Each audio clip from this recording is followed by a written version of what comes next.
आज की कहानी का नाम है हार की जीत।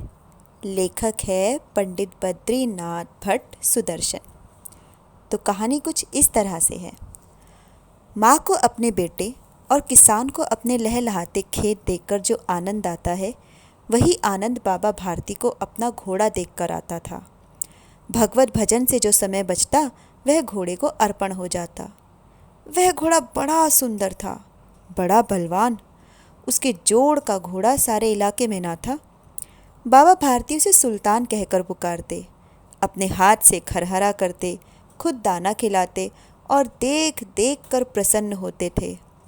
उन्हें रुपया, माल, असबाब, जमीन आदि अपना सब कुछ छोड़ दिया था। यहाँ तक कि उन्हें नगर के जीवन से भी घृणा थी। अब गांव से बाहर एक छोटे से मंदिर में रहते और भगवान का भजन करते थे। मैं सुल्तान के बिना नहीं रह सकूंगा, उन्हें ऐसी भ्रांति हो गई थी। वे उसकी चाल पर लट्टू थे। कहते, ऐसे चलता है जैसे मोर घटा को देखकर नाच रहा हो। जब तक संध्या समय सुल्तान पर चढ़कर 8-10 मील का चक्कर न लगा लेते, उन्हें चैन न आता। खड़क सिंह उस इलाके का प्रसिद्ध डाकू था। लोग उसका नाम सुनकर कांपते थे। होते होते सुल्तान की कीर्ति उसके कानों तक भी पहुंची। उसका हृदय उसे देखने के लिए अधीर हो उठा। वह एक दिन दोपहर के समय बाबा भारती के पास पहुंचा और नमस्कार करके बैठ गया। बाबा भारती ने पूछा, खड़क सिंह, क्या हाल है? खड़क सिंह ने सिर झुकाकर उत्तर दिया, आपकी दया है। कहो, इधर कैसे आ गए? सुल्तान की चाह खींच लाई। विचित्र जानवर है, देखोगे तो प्रसन्न हो जाओगे। मैंने भी बड़ी प्रशंसा सुनी है। उसकी चाल तुम्हारा मन मोह लेगी। कहते हैं देखने में भी बहुत सुंदर है। क्या कहना, जो उसे एक बार देख लेता है, उसके हृदय पर उसकी छवि अंकित हो जाती है। बहुत दिनों से अभिलाषा थी, आज उपस्थित हो सका हूँ। बाबा भारती और खड़क सिंह अस्तबल में पहुँचे। बाबा ने घोड़ा दिखाया घमंड से। खड़क सिंह ने देखा आश्चर्य से। उसने सैकड़ों घोड़े देखे थे, परंतु ऐसा बांका घोड़ा उसकी आंखों से कभी न गुजरा था। सोचने लगा, भाग्य की बात है, ऐसा घोड़ा खड़क सिंह के पास होना चाहिए था। इस साधु को ऐसी चीज़ों से क्या लाभ? कुछ देर तक आश्चर्य से चुपचाप खड़ा रहा। इसके पश्चात उसके हृदय में हलचल होने लगी।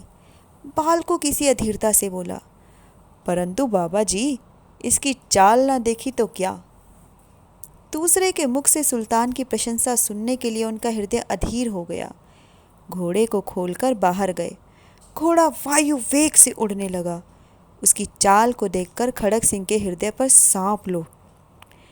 वह डाकू था और जो वस्तु उसे पसंद आ जाए, उस पर अपना अधिकार समझता था। उसके पास बाहुबल था और आदमी भी।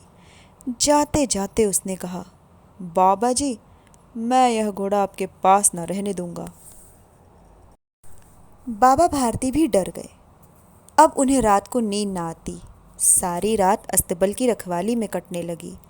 प्रतिक्षण खड़क सिंह का भय लगा रहता, परंतु कई मास बीत गए और वह न आया। यहाँ तक कि बाबा भारती कुछ असावधान हो गए और इस भय को स्वप्न के भय की नाई मिथ्या समझने लगे। संध्या का समय था। बाबा भारती सुल्तान की पीठ पर सवार होकर घूमने जा रहे थे। इस समय उनकी आंखों में चमक थी, मुख पर प्रसन्नता। कभी घोड़े के शरीर को देखते, कभी उसके रंग को, और मन में फूले ना समाते थे। सहसा एक ओर से आवाज आई, ओ बाबा, इस कंगले की सुनते जाना। आवाज में करुणा थी। बाबा ने घोड़े को रोक लिया। देखा, एक अपाहिज वृक्ष की छाया में पड़ा कराह रहा है। बोले, क्यों, तुम्हें क्या कष्ट है?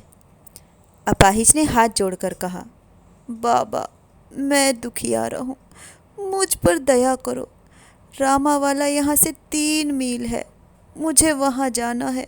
घोड़े पर चढ़ा लो, परमात्मा भला करेगा। वहाँ तुम्हारा कौन है? दुर्गादत्त वैद्य का नाम सुना है आपने? मैं उनका सौतेला भाई हूँ। बाबा भारती ने घोड़े से उतरकर अपाहिज को घोड़े पर सवार किया और स्वयं उसकी लगाम पकड़कर धीरे धीरे चलने लगे। सहसा उन्हें झटका सा लगा और लगाम हाथ से छूट गई। उनके आश्चर्य का ठिकाना न रहा जब उन्होंने देखा कि अपाहिज घोड़े की पीठ पर तन कर बैठा है और घोड़े को दौड़ाए लिए जा रहा है। उनके मुख से भय, विस्मय और निराशा से मिली हुई चीख निकल गई। वह अपाहिज डाकू खड़क सिंह था। बाबा भारती कुछ देर तक चुप रहे और कुछ समय पश्चात कुछ निश्चय करके पूरे बल से चिल्लाकर बोले, जरा ठहर जाओ। खड़क सिंह ने यह आवाज़ सुनकर घोड़ा रोक लिया और उसकी गर्दन पर हाथ फेरते हुए कहा, बाबा जी, अब घोड़ा ना दूंगा। परंतु एक बात सुनते जाओ। खड़क सिंह ठहर गया। बाबा भारती ने निकट जाकर उसकी ओर ऐसी आंखों से देखा जैसे बकरा कसाई की ओर देखता है और कहा, यह घोड़ा तुम्हारा हो चुका। मैं तुमसे इसे वापस करने के लिए ना कहूँगा, परंतु खड़क सिंह, केवल एक प्रार्थना करता हूँ, इसे अस्वीकार ना करना, नहीं तो मेरा दिल टूट जाएगा। बाबा जी आज्ञा कीजिए, मैं आपका दास हूँ, केवल घोड़ा ना दूंगा। अब घोड़े का नाम ना लो, मैं तुमसे इस विषय में कुछ ना कहूँगा। मेरी प्रार्थना केवल यह है कि इस घटना को किसी के सामने प्रकट ना करना। खड़क सिंह का मुंह आश्चर्य से खुला रह गया। उसे लगा था कि घोड़े को लेकर यहाँ से भागना पड़ेगा, परंतु बाबा भारती ने स्वयं उसे कहा कि इस घटना को किसी के सामने प्रकट ना करना। इसका क्या अर्थ हो सकता है? खड़क सिंह ने बहुत सोचा, बहुत सिर मारा, परंतु कुछ समझ न सका। हार कर उसने अपनी आंखें बाबा भारती के मुख पर गड़ा दी और पूछा, बाबा जी, इसमें आपको क्या डर है? सुनकर बाबा भारती ने उत्तर दिया, लोगों को यदि इस घटना का पता चला तो वे दीन दुखियों पर विश्वास ना करेंगे। यह कहते कहते उन्होंने सुल्तान की ओर से इस तरह मुंह मोड़ लिया जैसे उनका उससे कभी कोई संबंध ही ना रहा हो। बाबा भारती चले गए, परंतु उनके शब्द खड़क सिंह के कानों में उसी प्रकार गूंज रहे थे। सोचता था, कैसे उच्च विचार है, कैसा पवित्र भाव है। उन्हें इस घोड़े से प्रेम था। इसे देखकर उनका मुख फूल की नाई खिल जाता था। कहते थे, इसके बिना न रह सकूंगा। इसकी रखवाली में वे कई रात सोए नहीं, भजन भक्ति ना कर रखवाली करते रहे, परंतु आज उनके मुख पर दुख की रेखा तक ना दिखाई पड़ती थी। उन्हें केवल यह ख्याल था कि कहीं लोग दीन दुखियों पर विश्वास करना न छोड़ दे। रात्रि के अंधकार में खड़क सिंह बाबा भारती के मंदिर पहुंचा। चारों ओर सन्नाटा था। आकाश में तारे टिमटिमा रहे थे। थोड़ी दूर पर गांव के कुत्ते भौंक रहे थे। मंदिर के अंदर कोई शब्द सुनाई न देता था। खड़क सिंह सुल्तान की बाग पकड़े हुए था। वह धीरे धीरे अस्तबल के फाटक पर पहुंचा। फाटक खुला पड़ा था। किसी समय वहां बाबा भारती स्वयं लाठी लेकर पहरा देते थे, परंतु आज उन्हें किसी चोरी, किसी डाके का भय न था। खड़क सिंह ने आगे बढ़कर सुल्तान को उसके स्थान पर बांध दिया और बाहर निकलकर सावधानी से फाटक बंद कर दिया। इस समय उसकी आंखों में नेकी के आंसू थे। रात्रि का तीसरा पहर बीत चुका था।